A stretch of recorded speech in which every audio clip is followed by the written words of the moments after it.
It's episode 65 of the Improv London podcast. I'm your host, Stuart Moses, and this week's guests are Charlotte Freya and Mark Wheeler. I learned to improvise.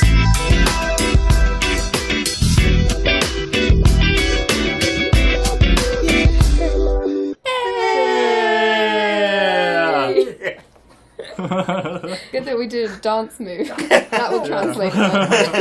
And we should have just done it silently. Silent jazz hands. You getting the Zoom? Zoom butt? How are you both? Oh, great! Have we started? Yeah, brilliant. Yeah. Yeah, I'm so happy to be here. Brilliant. I'm happy for you to be here as Very well. happy. They are as well. Yes. Right, yes. Well, there's four of us. You didn't mention them before. You are right. Well, you better introduce the third and fourth member of the team. We have with us Bark and B. Yeah. Which are our puppets, in case anyone doesn't know that. Which is probably most people. We've done not many shows. So yes, you improvise with puppets. Yes. Yeah. Is that how you describe it? Well, they are the improvisers. Right. So Yeah. they're doing the improvising. We're no more than the stagehand, really. Yeah, we're facilitating their improv. And for those that haven't seen Bark and B, can you describe? So they are two puppets that I suppose found their way to each other. Started improvising not that long ago. They've got a kind of like a New Yorky Brooklyn feel to them. Yeah. Or to their voices. To them, You can tell that by yeah. looking at them. One of them's a tree. That's Bart. How tall would you say he is? Probably like- Not pretty short, isn't he? He's 2'5". Yeah. Oh. B is a naked lady. My very favourite sort. She's a naked cotton lady. Yeah. Who, she's very sort of gangly. Like, she's got a lot more limb to her than Bark does. Yeah. And a lot more sort of action. Bark's very restricted. But she doesn't have a mouth. Right. We say she's a brassy, Mouthy broad with no mouth. Without a mouth. And Bark has got this lovely mouth, as if someone has just cut a tree with an axe. Oh, yes. Yeah. Actually, that's the detail that I didn't get from when I've seen you perform. Yes.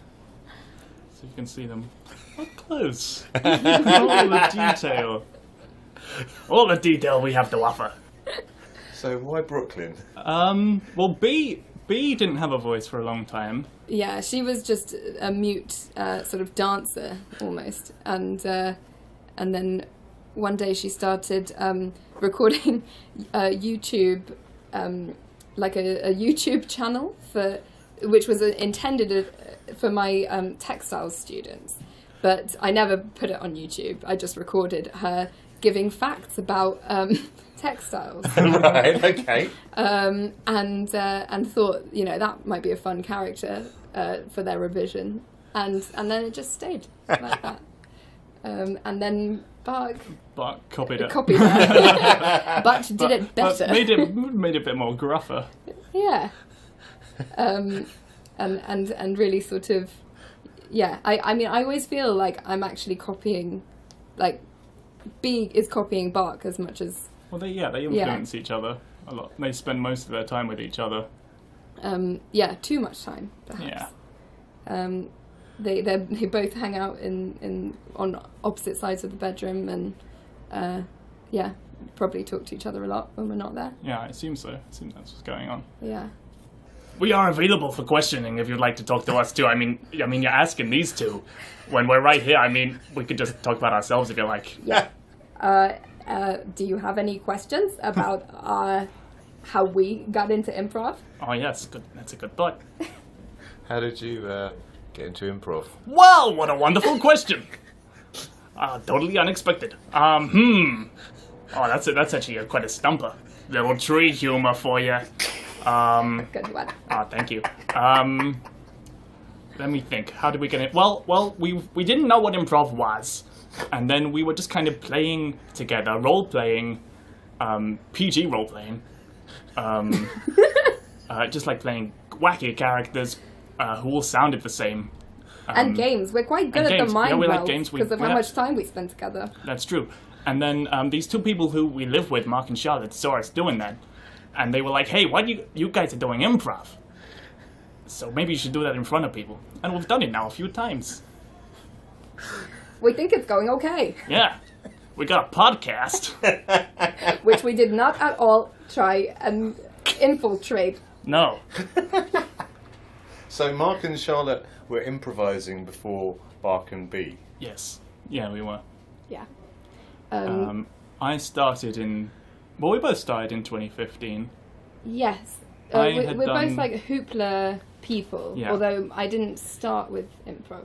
I started with stand-up, Oh, really? which is a very nice way round to do it, because you get terrified, and then by stand-up, and then you find improv, and it's like, oh, this is so welcoming, warm community that want you to succeed. Yes. That sounds a very nice thing to be a part of. I'll have me some of that.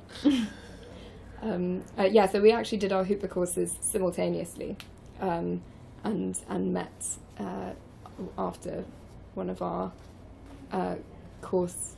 Buddies? It was. We just met at the pub after a class. All right, cool. And then but I came to see their showcase and thought that Mark was pretty great. I appreciated it. Not at the time, though. Because I'd only just started improv, so I hadn't really learned how to talk to people properly yet. I need a microphone Yeah. and a podcast. Yeah, but I learned. Yeah. So I feel like I might get in trouble later for talking about this, because I'm just going to talk about Go ahead. yes, the story that I Permission. apparently love to tell too much. It's my favourite kind of story. You've honed it. It's good now. Yes, it's scripted. So I wanted to, because my friend was doing, my best friend was doing the course with Mark. And Perla. Perla. Shout out, Perla. Big up yourself.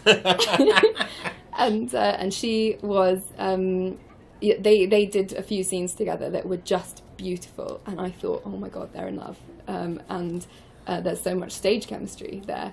And so I sort of asked Perla pretty much the second she got off stage, oh, that guy's nice, are you going to go out with him? Do you like him? He's really good. You guys have great chemistry. And then she gave me the go ahead, talk to him. I'm not going to go for that. And so I spoke to Mark. Win some, lose some. I spoke to Mark to tell him how great he was, and also kind of flirt, perhaps. And he just ignored me. Well, I had just come off stage. I'd had a very good bit of stage chemistry going on up on stage, and I was a bit kerfuffled. I think you just say thank you, Did I? and then that was Okay. the end of the conversation. Yeah. Yeah. But then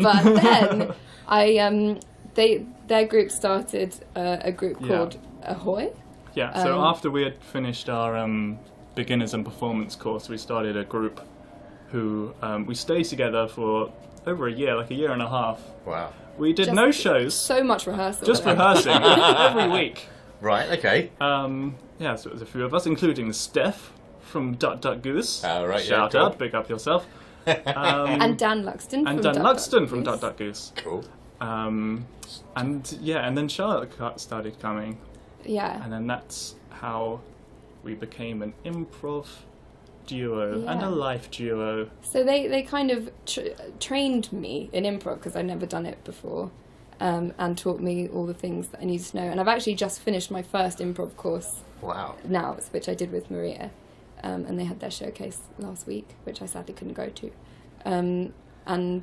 So I feel like Mark has taught me everything I know about improv, and I've taught him everything he knows about A Brooklyn accent. about a Brooklyn accent. Yes. So basically, where did Bark and Bee come from? I'll start with Yeah. B. So I made B. Chronologically. An older woman. A year older. Yeah, so B came to be about a year ago. And I made her, actually she's got two sisters as well, called T and M. Right. And they're all named because of their shapes. So you might be able to see in profile that she is the shape of a bee. Oh, right, yes. And yes, so T was like a rod puppet, and M was like a marionette puppet that had its bum in the air and sort of walked on all fours. And They were both even bigger than B, and yeah, even more she's the gangly. slimmest. And so I made them as like part of an art exhibition, like a triptych of sculptures, not really intended to be manipulated at all. But then I got very attached to her and took her home. And actually, Mark was like really sort of eerily good at manipulating her, and much better than me, which I was really annoyed about because I feel like I'm the puppeteer. But yeah, so just sort of explored movement with her, and then Bark came later. But Bark's kind of there's like a long backstory to Bark, which I feel he's antsy to express. You could tell. I've been wanting to chime in this whole time, my goodness.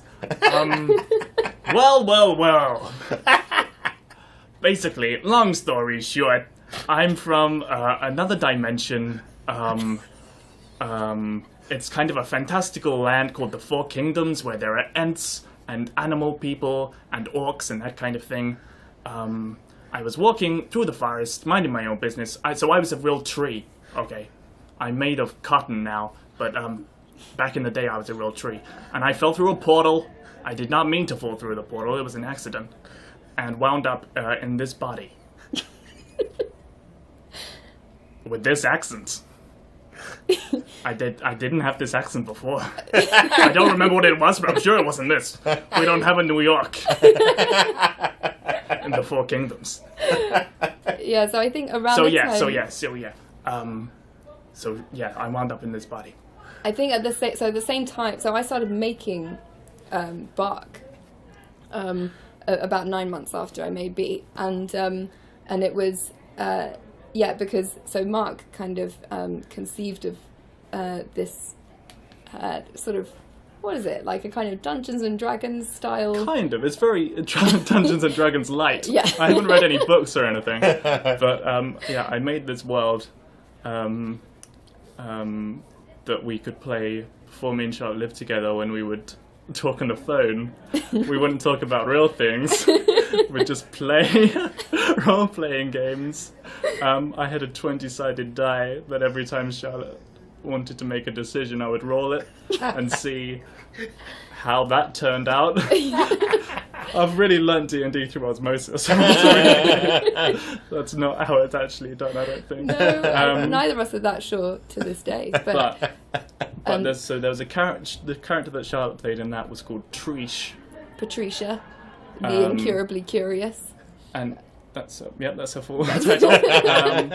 And her ex-boyfriend was called Bark Treeler, which if you'll know here on my side, I have a tattoo. Oh yeah. It says B and T, that stands for Bark and Treach. Well, then now it could stand for tree, B and tree. Yeah, B and tree is what it stands for. Now I changed the meaning. So he was called Bark Treeler. That's his full name. Very coincidental. And I have a fan theory that he fell through the portal and he was kind of floating around for ages until he found a body that suited him, which is this. This is as close as he could get. So the idea was to create something that Mark could have, we could sort of play together with our puppets. Yeah. And so that was a Christmas present. Yeah. Bark. And then, after a while, it became We obvious realised that we were doing improv. Yeah. And they're much better at it than us. Yeah, it is much. I find it much nicer performing as a puppet than a person. Really? I much prefer it. I can just put all the onus on her. Yeah. And it's And they always come up with something. Yeah. They're never lost for words, which I sometimes find myself in improv scenes when I'm a human. Yeah, I think also like they've got such an impossible physicality that they can always be doing something weird that you can interpret on stage. Yeah. So normally what they do is they do a mind meld at the top of the show. They each get a word and then they do a mind meld, which is where they say a bunch of words at each other and try to land on the same word. We're quite finding the midway point. Yeah. That's something as well as the sort of makeshift D&D that we do a lot as well to fill the silences.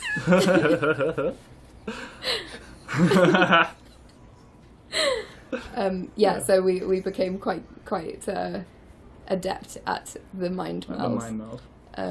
But that show, the last show we did that you hosted, you I did teched say Bryn for, was hosting.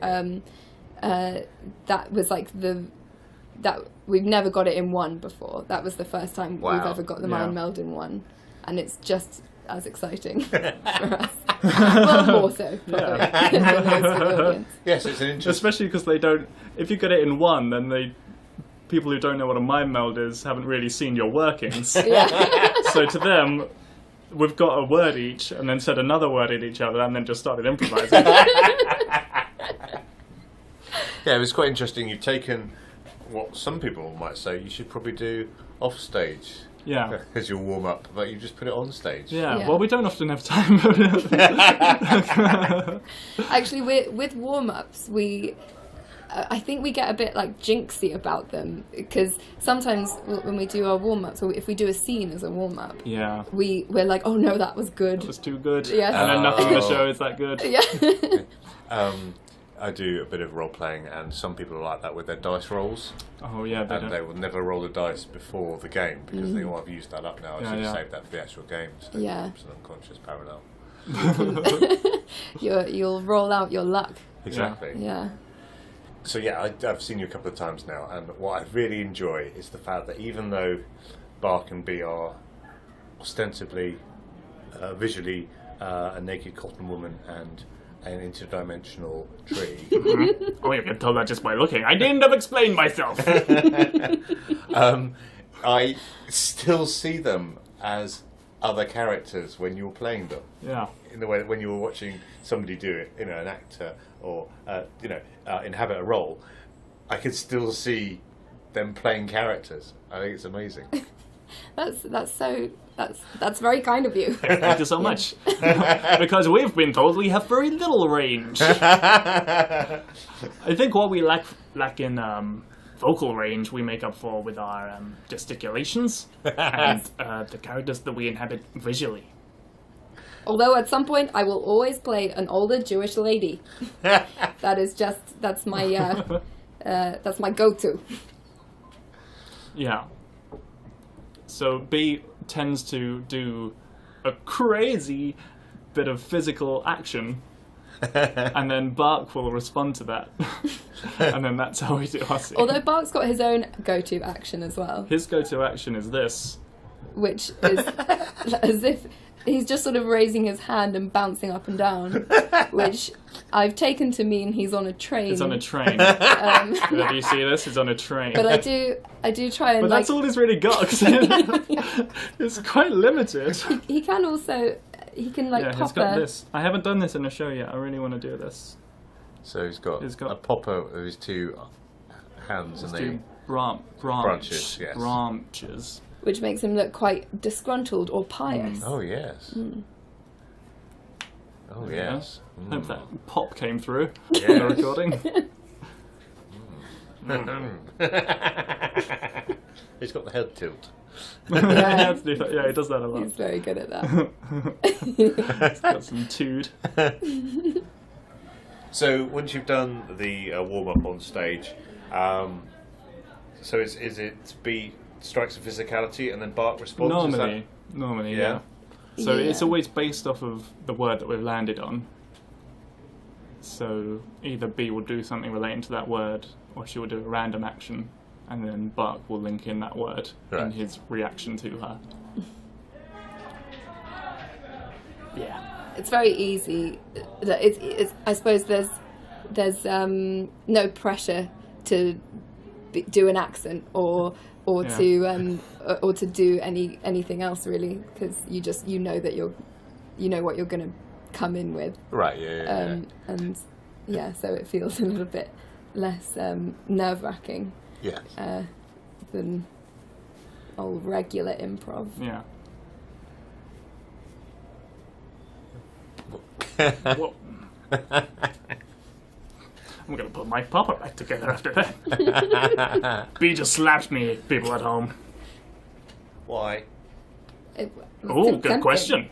You've never slapped me before. Well, this is the first display of violence between us.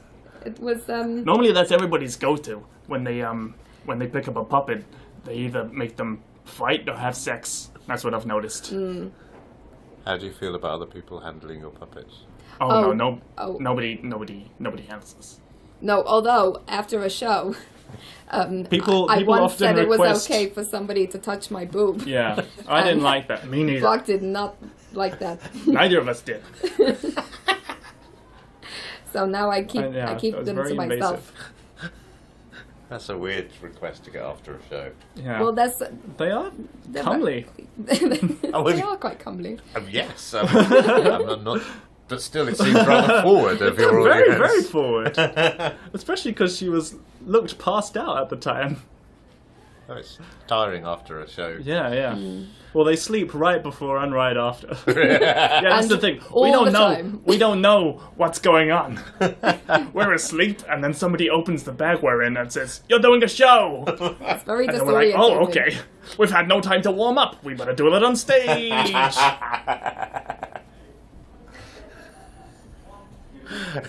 So, Charlotte, you have a background of puppets? You grew up in a house of puppets? I definitely did. I was always really into puppets and so into like City and Sweep, and I had a little hand puppet theatre, a little wooden screen, and I used to put on a lot of plays that I'm sure nobody wanted to see, much like nowadays from my family. But yeah, I always thought I'd grow out of puppets, and I never did. And I made puppets at school in art, and my first ever kind of volunteer weekend job was at the Little Angel Puppet Theatre, which I still love a lot. And at university I did sculpture. I studied sculpture at art school, but I just did puppetry and animation. Yeah. And so I sort of been making for a while, and not really that keen on performing with the puppets once I made them. That's interesting. And I think I've sort of have had a love-hate relationship with performing, even though I did a lot of it when I was younger. So I did things like I did NYT when I was about 15, and got very scared of performing after that, because everyone was so good and so confident, and I think I was just a bit too shy. And then did some plays at school, and then I also tried, when I first got to university, like auditioned for a lot of plays. I think I auditioned for 12 plays. Wow. At the start of the term, and got zero parts. And after that I just thought like, I don't like performing anyway, so I don't need them. But ironically, actually kind of clowns. Yeah, very You've done that in your audition. You got some of the roles. But much like a lot of things that I thought I hated, I actually just loved so much. Like riding a bike, I thought I really hate riding a bike, but I actually liked it a lot. And yoga, spent a long time professing my hate for yoga, but love yoga now. Right. So okay. I think it was just one of those things where I had to realise that that there is a fine line between hate and love. And so getting into stand-up and then improv seems like a very sort of nice end to my tumultuous relationship with performing. Yes. And to do puppetry, it all just kind of makes everything feel like home. Cool. And Mark, did you grow up with puppets? I didn't.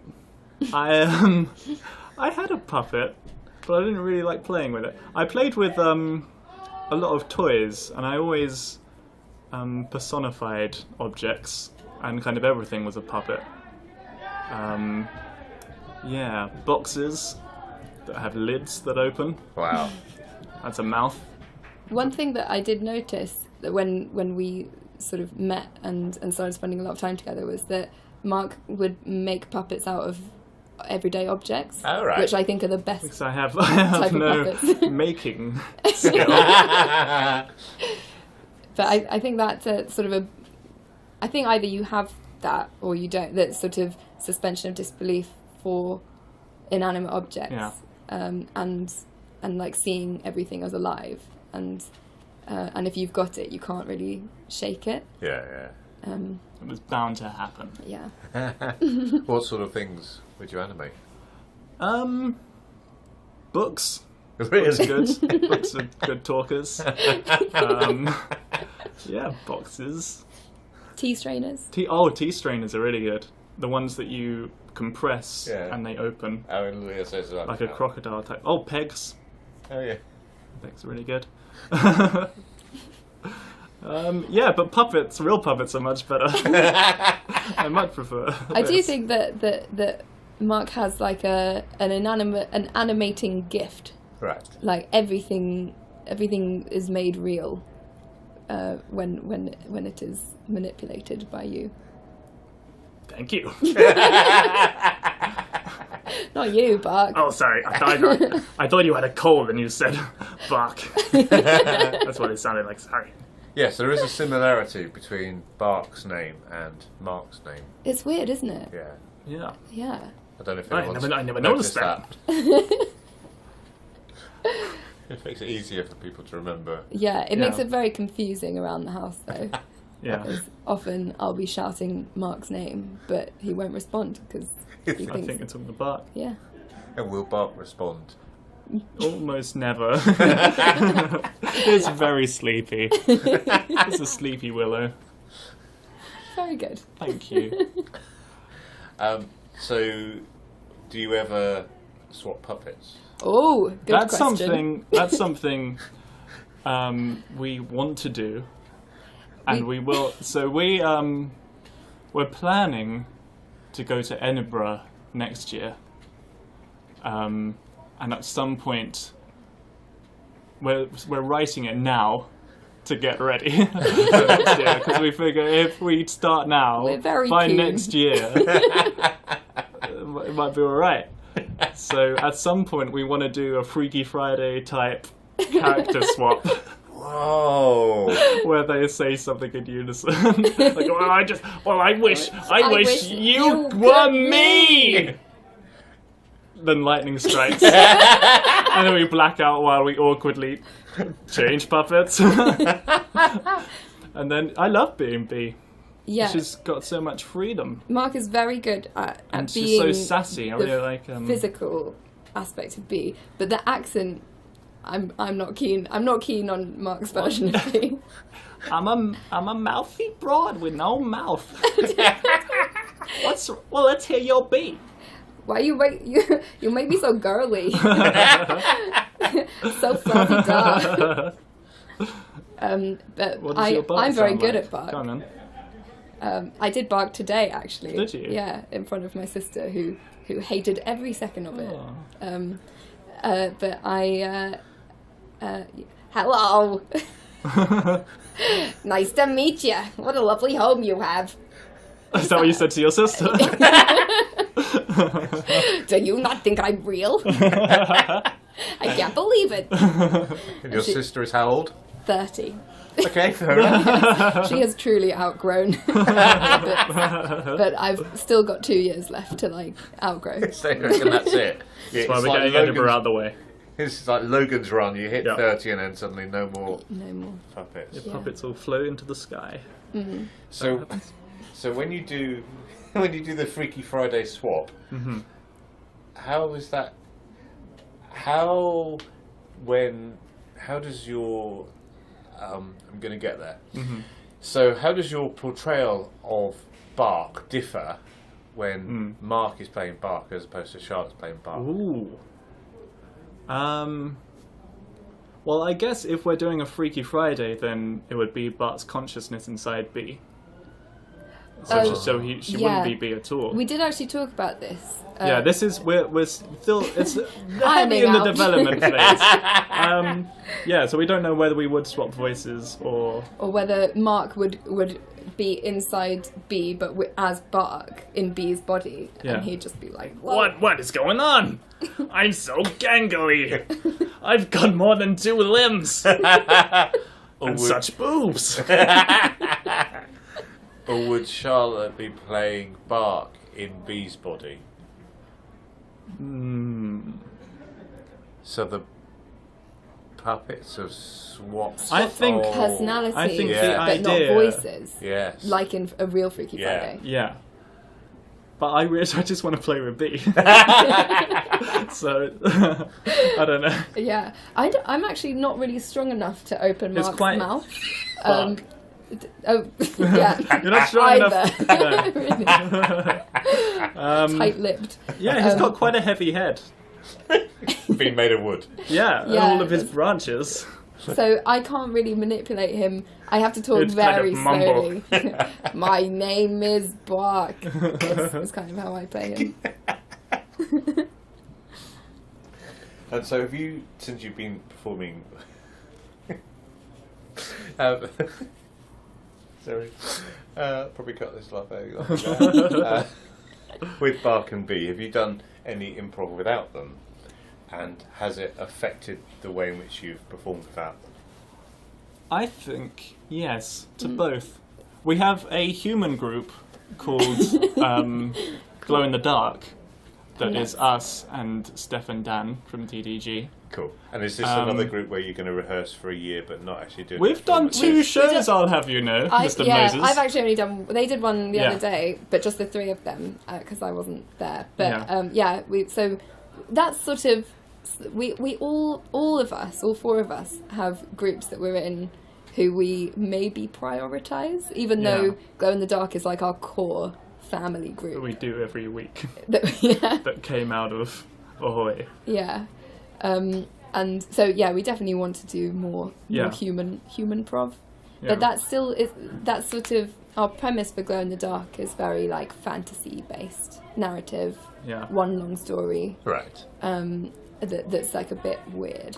Yeah. And where we get to play it is quite puppety in its own way. It's very like character. I think I've definitely become more brassy. I've become more bold since I've been puppeteering Bark. I kind of take on his like just jumping in with both trunks. And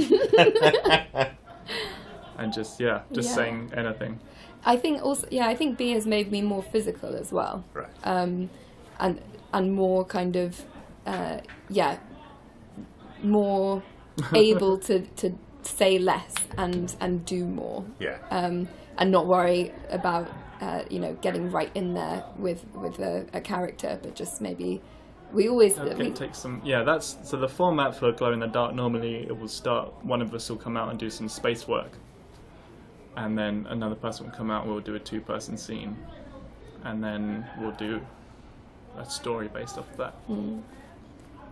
And actually our puppet skills, our puppet prov skills managed to get us into Glitch as well. Right, cool. Although saying that we're in Glitch feels like a bit naughty. Because we've only done it twice. But they said we were in, and I can't take that back. So you've done 2 rehearsals. You've done 2. We've done 2 performances. performances. No the rehearsals. first time. No rehearsals. Oh right. Okay. Well, they were short of somebody Yeah. at a Glitch Cabaret in May. Was it May? Mm-hmm. So the day of, we were planning on going anyway because we love Glitch. Right. And we were planning to infiltrate them one day. We had a long game. Maybe somewhere down the line, if we do this Bark and Bee for long enough, maybe we'll be asked to do Glitch one time. As a guest or something. Yeah. And then, yeah, so it was just Mike and Charlie, and they needed more people to do feet and hands, because they're a tabletop type puppet show. They've got like 20 puppets in every show. So yeah, we helped them out and did a show, and it was amazing. It was so fun, and that I suppose that was kind of an audition without us knowing that it was. Yeah. And I think that they were quite short of people because some people have moved away, and so they asked us if we wanted to do another show, and then I think we're going to start rehearsing with them after the Fringe is done. Brilliant. But I think the way that Glitch operates is so... I can't help but fall in love with like every puppet I meet, and I know that when Mike was on this, he was talking about how His you have healthy disrespect. healthy Yeah. disrespect. for puppet. Yeah, he really chucks them around. Yeah. We are so precious with Bark and Bee. And We call them the kids. yeah, And we really, really look after them. I think because we are for our potential Edinburgh show next year, we are planning quite a few more puppets to add to their show, and maybe when we make more, we'll be less precious. But I think I don't know. I just But Charlotte puts so much work into them as well. Yeah. I'm sure, I know Mike does put work into his puppets also, but we're privy to all the work that you put into these puppets. I made them quite slowly because they didn't need to go anywhere, so it was like a real labour of love over several weeks, and because I wasn't thinking, I've got to get this many puppets for a show. Yeah. And because Glitch as well, all the puppets play different characters every time. Yes. They don't have personalities. And Mike also, on this very podcast, mentioned that he deliberately doesn't give any of them names. Yeah. Yes. Or specific characteristics. So you would find that limiting. Yeah, I guess. and I just have to pretend that I don't have any favourites. They're all wonderful. They're very lovely puppets. So what's the difference? You say they're a tabletop puppet group. Yeah. So their universe takes place on a table, and they're like a 4-man operated puppet. Which Bee is kind of probably supposed to be a 4-man operated puppet. Part of her charm is that it's one person struggling with her. I just have to use a lot of the props that are around to kind of prop up an arm, actually, Mark's sort of I taken sometimes hold of take an an arm before. if she needs to do both. Yeah. So Bark and Bee move around a lot in space, and we play with different heights and stuff. Bark just kind of floats about, kind of hovers around. But all of the Glitch puppets, they move very realistically. When you move their feet, you have to move their feet one at a time.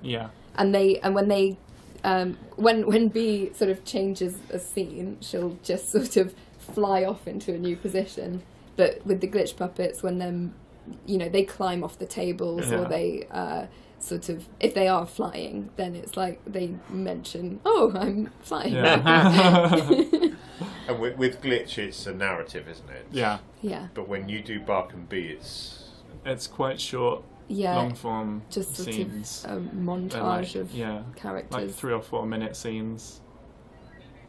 And they always, so Bark and Bee, one of them or either of them will call new scene, and they're quite sort of. I think they're quite good at editing. They edit each other when it's like getting or when it's just reached its conclusion, Yeah. or it can't go anywhere else, they just say, new scene! and fly off and start a new one straight away before anybody has had time to react. I don't feel like they work that hard to create the illusion of this new reality either. Like, at one point in the last show, B sort of pointed out that she'd come unstitched in some places. Oh, that was very concerning. When I stopped the show, I was like, everybody, hold on. Are you alright? And yeah, she was fine. I haven't actually sewed her up yet. Oh dear, yes. She's got a broken neck. Yeah. Oh dear, yes. I'm okay. But yeah, so I think that because they are characters unto themselves, it's quite nice to kind of break out of the scenes and just be them sometimes. Yes. Are they better at editing than you two? Yes. Yeah. By a long way. Well, they edit themselves as well. Yeah. So that's much different than being on the sidelines and running across the stage to edit somebody else, I think. Yeah, that's true actually, because I get very hesitant, especially with Glow in the Dark. I don't want to interrupt anyone, and I don't want to. I'm always very intrigued by what's going on. But I always think that actually in Glitch as well. Like obviously everyone's enjoying Glitch because it's the best. But like in the last Glitch show we did, I was like roaring at the sidelines. I was really, really enjoying it so much that I almost didn't want to get in. I wanted to just watch it. It was so funny. Yeah, so I'm not great at editing other people at all. Right, okay. Also, I mean, if we've only done 2 shows with Glitch, I can imagine that's a little bit, Yeah. We haven't really learnt the ins and outs. No, kind of have had. Still just huge fans. Yeah. We're winging it still. So if listeners wanted to improvise with puppets, what advice would you give them? Where should they start? I guess they should find, if they want to do it like this with characters that are always the same character puppetry. I guess find a puppet. Don't force a personality on them or a voice on them. Bark took a long time to find his voice. He was English for a long time before he just settled on Bee's. On mirroring. On mirroring Bee's voice. Yeah, take a while to feel out their movement and find I think their voice. also maybe not to worry if there's not a puppet to hand, I suppose, or if you're not a maker, just anything will do, and that sometimes the best things are the sort of really makeshift. And I think that actually psychologically that does something to you. I think that the harder your brain has to work to see the person, the more you believe it. Right. So, and I suppose that's like the uncanny valley theory. If something's too realistic and your brain doesn't have to do any work to bring them to life, then you're not going to get invested in them.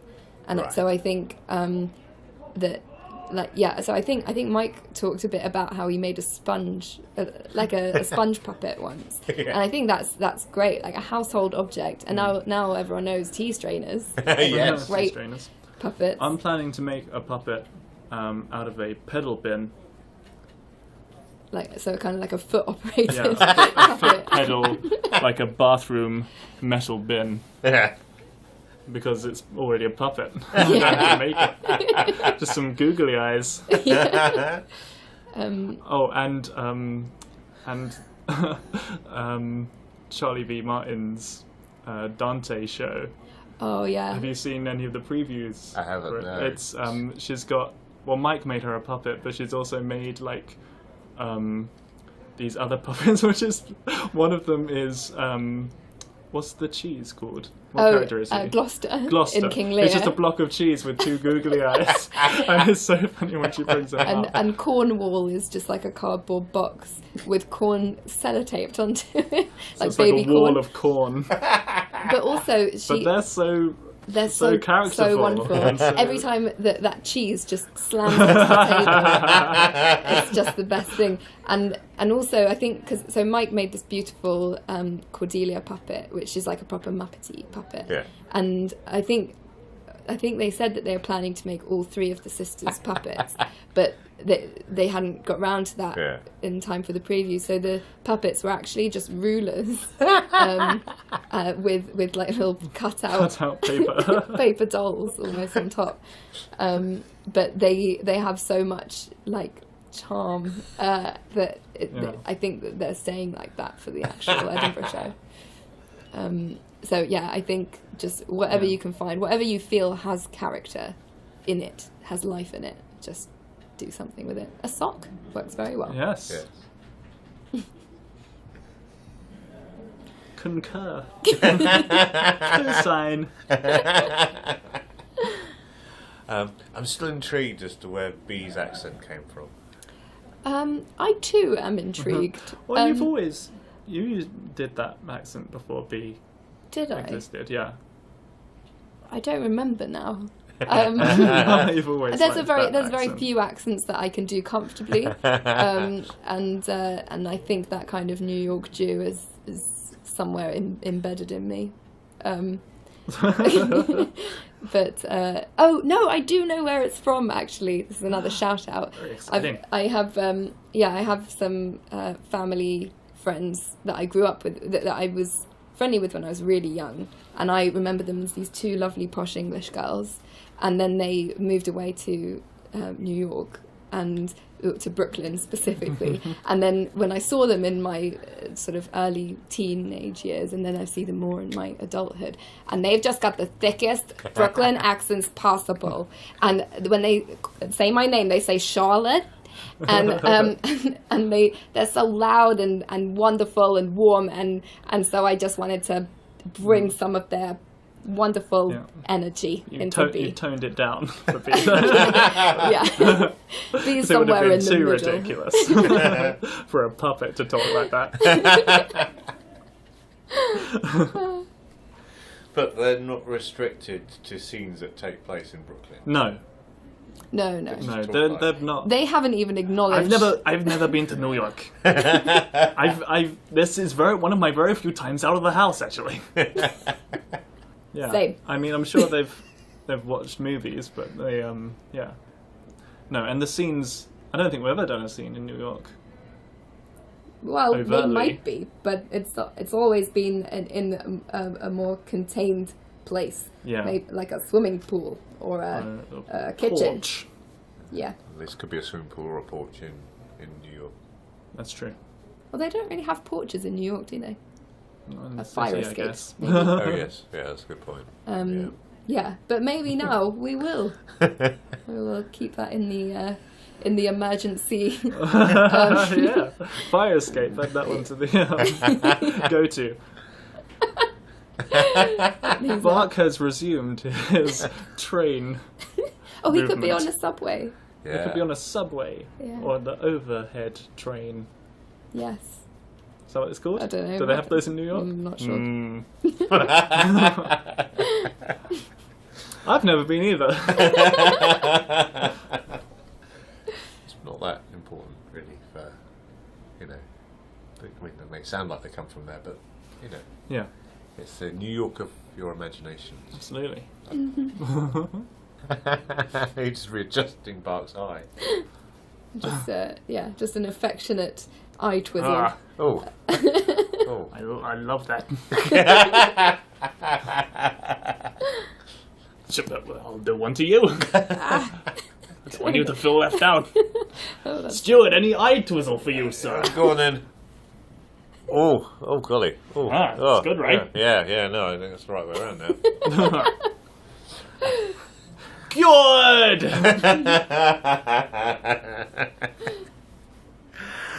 So if when you're performing, do you like to delight each other on stage, or do you like to mess with each other on stage? I think it depends what show it is. Because there's been times where I feel like... I've kind of made fun of the fact that that B isn't doing very well, or she's having a lot of trouble with her movement. But likes to call that out quite a lot. I feel like I've been called out a few times. Because I will, not to sort of self-deprecate, But in terms of improving, I'm not really at Mark's level Right. yet. So Concur! Co-sign! he's as well as being probably just a lot more I've talented. been doing it a lot longer. He's been doing it And longer. I've done more courses. Yes, my mother will also concur with that. Mark is better than me. But at least I'm You brought the puppets. I'm a puppet maker. Wonderful puppeteer. Yeah. Puppetress. So I sometimes, especially at first, when my confidence wasn't sort of up to scratch, I found myself sort of stuttering a lot and not being able to get my ideas out. And I feel like Bark was kind of pointing that out a little bit. Or B would change her mind in a scene, or sort of, not so sure of her opinion, and then Bark. But I think it's quite nice that that's what's it called? Like, he's agreeing with the reality that she's kind of not. She's a bit away with the fairies or something. Yeah, but I think with each show that we've done, I feel like we're getting sort of more cooperative. Yeah, like everyone, every show is like the best one that we've done that so far. Yes, yeah. So it's a good trajectory. Trajectory? I don't get it. Why are you looking at me? Is there something on my face? It's my eye all run backwards. Hold on. Let me twizzle myself. Thankfully, it's audio. Oh yeah, I would have looked ridiculous. No. Ridiculous. No.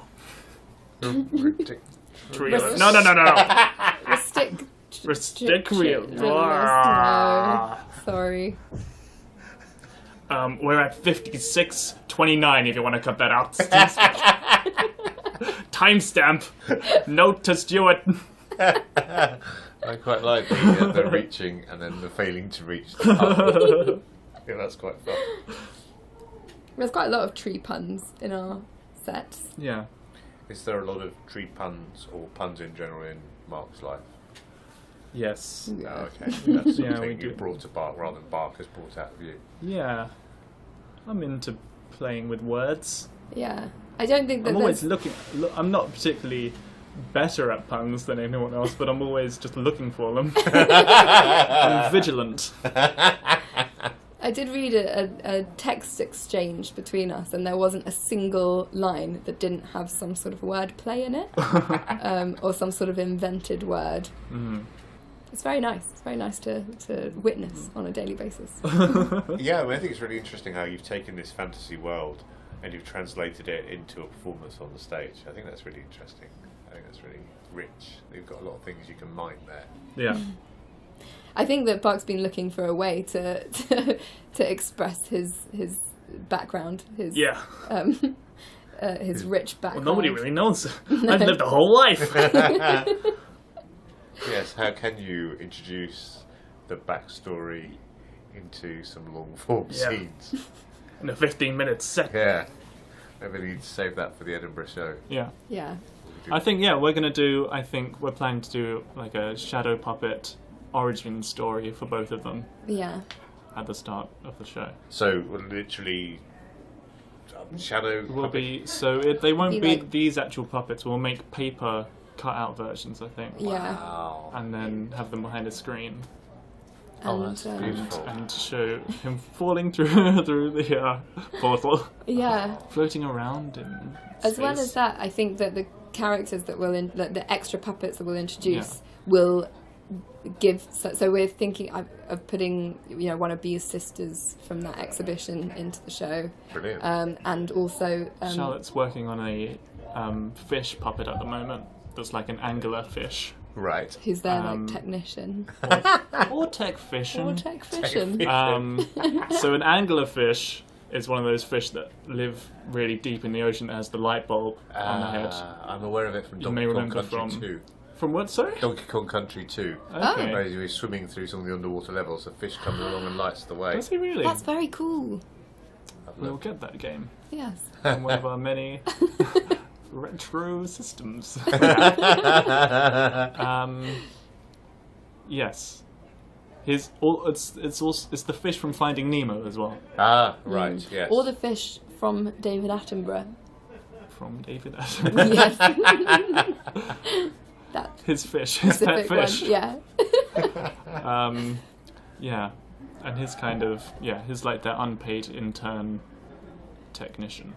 Who at the moment they're not very nice to, but No. we're thinking we might try and make them a bit nicer. Yeah, 'cause we don't want to turn off the audience to them because they're really mean to him. He's kind of like, it talks like this. My name is Gordon. I am a fish. Testing. This is him testing the mics. Testing. 1, 2. He just sounds like Bark, kind Does he? of. But Well, maybe that's my. I won't be playing him. Eastern Charlotte's European. gonna yeah. play him. Well, I think we might both play him. Yeah. Or there's a But- chance that we'll get our Recruit somebody. yeah, whoever is our actual technician. To play him. Yeah. That job is up for grabs. If But, anyone, if anyone's got a free 2018 August, who doesn't mind not being paid. And who likes performing as a fish. yeah, As as a a fish. fish. And also switching the lights on and off, Yes. playing some tunes Yeah. before you begin. Well, that's a good idea. Yeah, Write yeah, that down. amazing. Well, also you. Oh yeah, B plays can play the ukulele. Oh, really? Like every female improviser. And so we're going to incorporate. That's why she's got these little flaps. Oh, so wow. that I can get into. The flaps are on her hands. Yeah, so she can play. She can play the ukulele with her hands.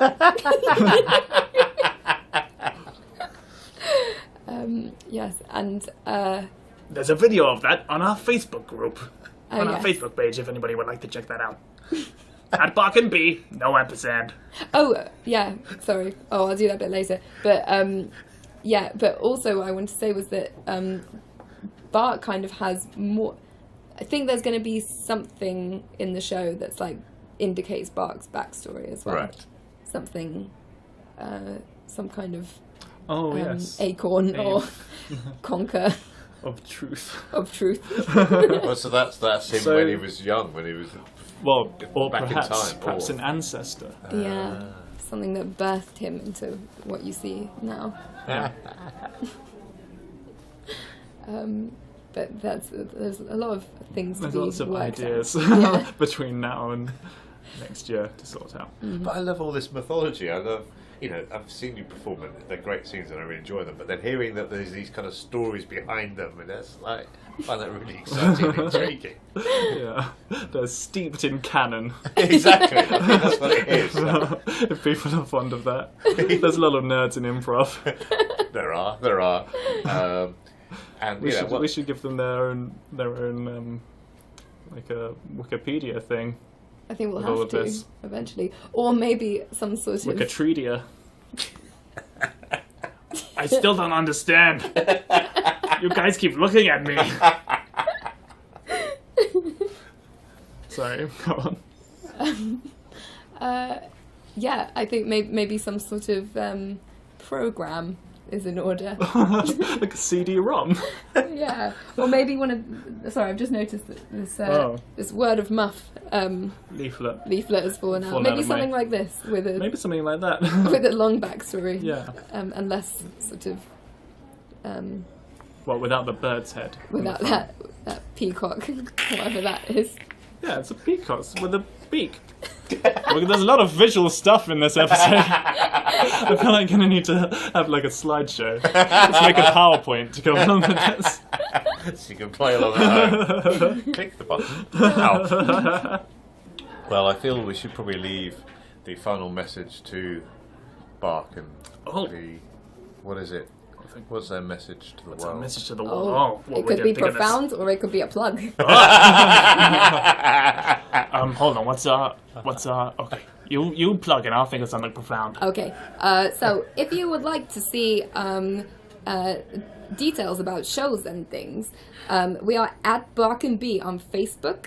But also, I made a new Instagram account today. Which Oh my is goodness, really? Also at How Bark and Bee. profound! We have 0 followers, 0 photos, and 0 people that we follow. But that is soon to change. So What's it called?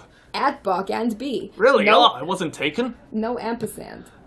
The website Bark and Bee is taken. So Barkandbee.com is taken. And it wasn't taken a few months ago.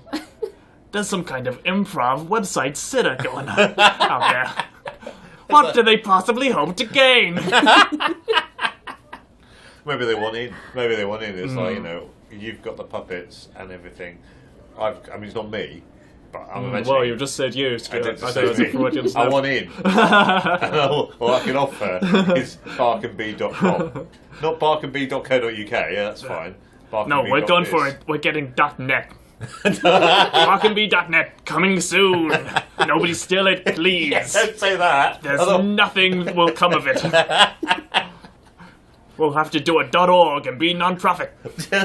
I'm sure we'll be non-profit Yeah, anyway. we don't intend to do. I mean, we don't really need any money.